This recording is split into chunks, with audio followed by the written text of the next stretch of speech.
This is MacroVoices with hedge fund manager Eric Townsend, the free weekly financial podcast targeting professional finance, high net worth individuals, family offices, and other sophisticated investors. MacroVoices is all about the brightest minds in the world of finance and macroeconomics telling it like it is, bullish or bearish, no holds barred. Now, here are your hosts, Eric Townsend and Patrick Ceresna. I want to move on now to your post-game chart book, which is titled, Is That the Best the Bulls Could Do? Listeners, you'll find the download link in your Research Roundup email. If you don't have a Research Roundup email, just go to our homepage, macrovoices.com, look for the red button that says Looking for the Downloads, just above Juliet's picture. Patrick, let's look at this S&P 500 chart. Was that the best the Bulls could do? Well, you know what? We talked about the bounce at the 50-day moving average, and almost always there's a buy-on-dip reflexive rally that typically happens at key oversold moments on intraday markets. I was expecting there to be even a rally that could have gone up to 3450 to 3500 on a quick reaction. Instead, the rallies kept getting faded. Even the initial strength that came on after the Fed meeting was almost immediately hammered to the downside. That type of price action usually suggests that there's more selling to come and that the distribution cycle is not fully played out. Now, one of the things that I want to talk about in the theme here is talking about the big FANG stocks, the Apple, Microsoft, Amazon, Facebook, Google crowd. And really, one of the big things is that they've been very weak. We'll get to those charts in a moment. And there's a lot of people talking about rotation and saying, well, that's just an asset rotation, and then we're going to move into cyclicals and other types of assets as they move away from these, and that this is just healthy. But the thing that I kind of reflect on is like, well, that's not going to help the indices at all, because when you look at how big of a weighting the FANG stocks have on both the S&P 500 and the Nasdaq, I don't know how much broad market breadth the rest of the indice would have to make up for the pummeling that would be happening if we continue to see distribution in the FANG group. And so just as an example here, you can see the S&P 500, 20% of the weighting is in just the top 5 stocks that are all FANG stocks essentially. And so it's such a huge market cap weighting. Even if there is just a sector rotation, I just don't see how the indices are going to be able to hold up in that kind of a rotation. When we go to page 3, and you look at the Nasdaq, the top 6 stocks, which adds Tesla into the mix, account for 45% of the weighting of that index in just 6 names. And so to me, if these 5, 6 stocks have started to sell, the indices have a lot more to go on the downside. It's just going to be so hard, even if we see those sectors like potentially the energy stocks or other cyclical mining stocks doing well. I just don't think it'll be able to help these broader indices. Well, Patrick, I definitely see a story forming here, because if I look at page 2, the S&P 500 might have just barely poked below that 50-day moving average, but only on an intraday basis. You haven't got a close below it. We haven't got a confirmed signal yet that it's going lower. But then as we look at the Nasdaq on page 3, okay, it's already today, got a closing print clearly below the line. That's a more of a tech-heavy stock. But if we then move on to page 4, where we start to get into the actual FANG stocks, we've got entire candles below the line. So it seems exactly as you're saying, that it's the FANG stocks that are leading the way lower. And the FANG stocks, if they're going to be the controlling force in this market, you care about what they're doing. And they're already showing closing prints below the line. Very oversold, but also incredibly weak and heavily distributed charts on all of the FANG stocks. So you got Facebook breaking to fresh lows. The only thing Facebook's going to lean on is the fact that the June, July highs are all just below around the 245 level. So that with it so oversold, maybe they'll leave room for a little bit of a bounce in that area, but a very negative breakdown of this chart. And you can even just imagine that ascending trend line connecting all of the lows being violated and broken. It really does feel like some bigger correction in these Nasdaq and FANG stocks is underway. When we go to Apple on page 5, break of the 50-day moving average, breaking that trend line slowly on the downside. You take Amazon on page 6, same thing, breaking below the 50-day moving averages, has already broken its ascending trend line, connecting those bottoms. It's the same story on every one of these. I don't think we have to overtalk each one. You can see that on the Microsoft chart breaking down. You can see it on the Google chart breaking down. This does not look healthy at all. It really, to me, is saying that there's more for this correction. I mean, the bigger question, is this a correction, or can it materialize into a far more ominous liquidity event that could actually really downdraft the market? And while there's always a possibility of that, I think still my base case right now is that this is just going to be a proper and deep mean reversion of this robust rally. But I mean, when these things take a life of their own, as we have CTA start flipping and all these vol targeting funds having to start adjusting positions and all the quarterly rebalancing that's happening in so many of these different portfolios, who knows how much selling pressure can really start to feed on itself, and if there's a negative feedback loop that kicks in, especially next week after the gamma pins start rolling off on the option expiry. Patrick, let's move on to slide 9. Here's the Euro Stoxx index again. Boy, still right in the middle of that sideways consolidation pattern that really has been in place since the beginning of June.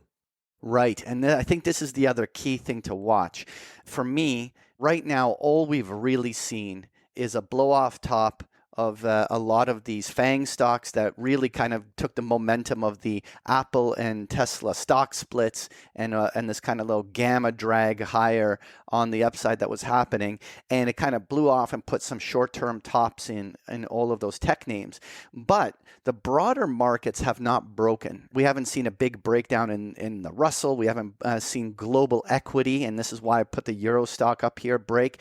And I think that this is actually the canary in the coal mine to watch, the Euro stock or any of the other major global indices, because if this is just the Nasdaq stocks correcting and it doesn't spill into everything else, then maybe this is not going to be as deep of a correction as I feel it will be. But if we start seeing the developed markets around the world kind of catch the cold and start getting sick from the turning of these markets, and we start seeing the breakdown in the developed markets, I think that could actually add the fuel to make this a much deeper and more pronounced market correction.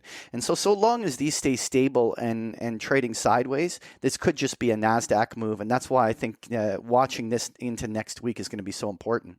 With that said, Eric, how could we not put together a chart book without a couple oil charts here? So you also have one on the term structure. So let's talk about this. What's your thinking here on this chart on oil? Well, as you've drawn in here, we've been above the 50-day moving average all the way since the middle of May, the end of May, and it's been holding very well. We've been coiling up, waiting for some kind of move. I've been, anticipating a move down to lower prices, not because I'm bearish long term, but just because I think the rally was a little overdone. We needed some kind of natural correction. I thought it would go deeper than it did. And as you see, yesterday we got right back up to the 50. That would be your classic retest the previous support level as a resistance level. I was expecting it to stop there and for today to be another down day. Now, today was the JMMC meeting, so it may be that this is a pop and drop, a false breakout back above that 50-day, all about to retrace, still to get to lower numbers. I was originally expecting somewhere around $32, $33 to be where the final low was going to be on this move before into Q4 as U.S. production starts falling off, catching down to the rig count, so to speak, that we would eventually get a move much higher.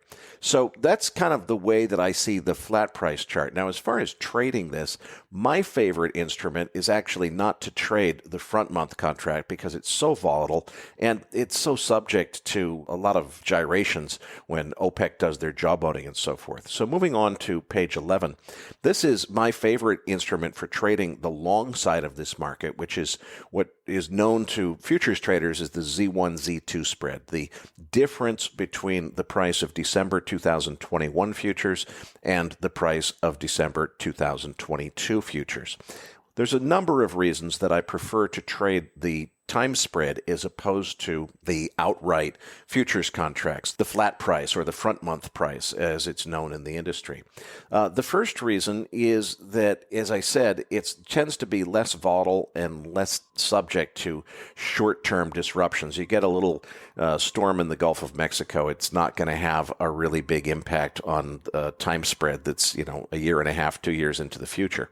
But more importantly, Patrick, what this bet really is a bet on a move back to backwardation. And I'm convinced that we will get back to structural backwardation as the oil market rebalances after this crazy dislocation that we've had as a result of COVID-19, creating a short-term excess of oil so that we've got too much oil, not enough tanks to store it in. I'm convinced that situation will rectify itself and we'll get back to structural backwardation, which is what makes this trade pay off. What I'm not convinced of is whether that's going to happen at much higher oil prices or if we might just get that shift into backwardation at current oil prices, because although on the one hand there's a lot of supply destruction leading to higher prices, it may be that we have some economic downside which tends to result in lower prices. Even if the price doesn't go up that much, I still think we get back to a structurally backwardated market, and that will cause this spread to appreciate potentially considerably more than the front month price would be appreciating in sympathy with it.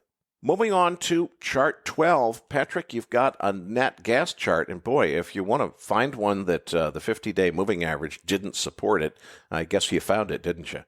Oh, yeah. But what's interesting is that what's happening in nat gas, and particularly the term structure, because this is the October 2020 contract, which last trading day is just like 10 days away. It's September 28th is the last trading day, and they're hammering it. But the whole term structure isn't selling. It's just the front month. And what we are seeing is that it's pushing the term structure into like super contango.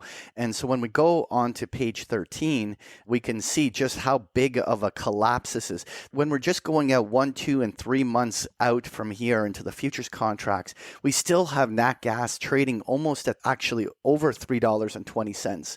And so this is going to be an interesting thing as they roll it up. And so I asked the question, why is this happening?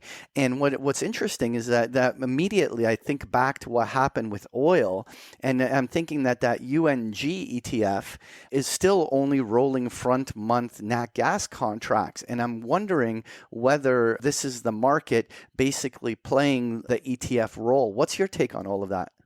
Well, it could be that people are gaming the ETF role. That certainly is a favorite pastime of energy traders, as we know from the experience with the USO ETF.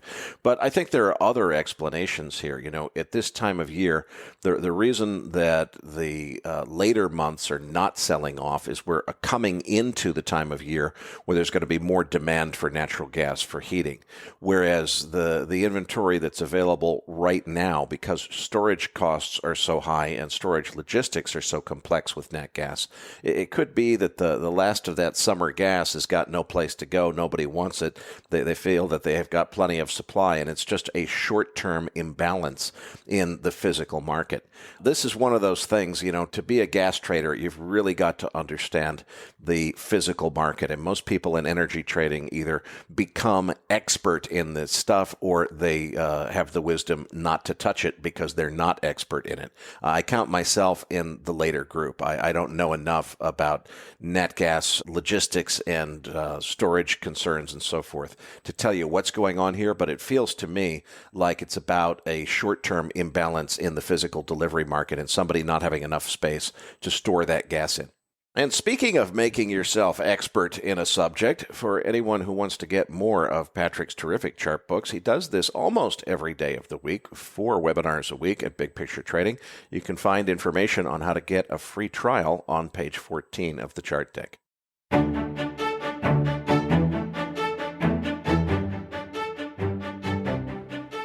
That concludes this edition of Macro Voices.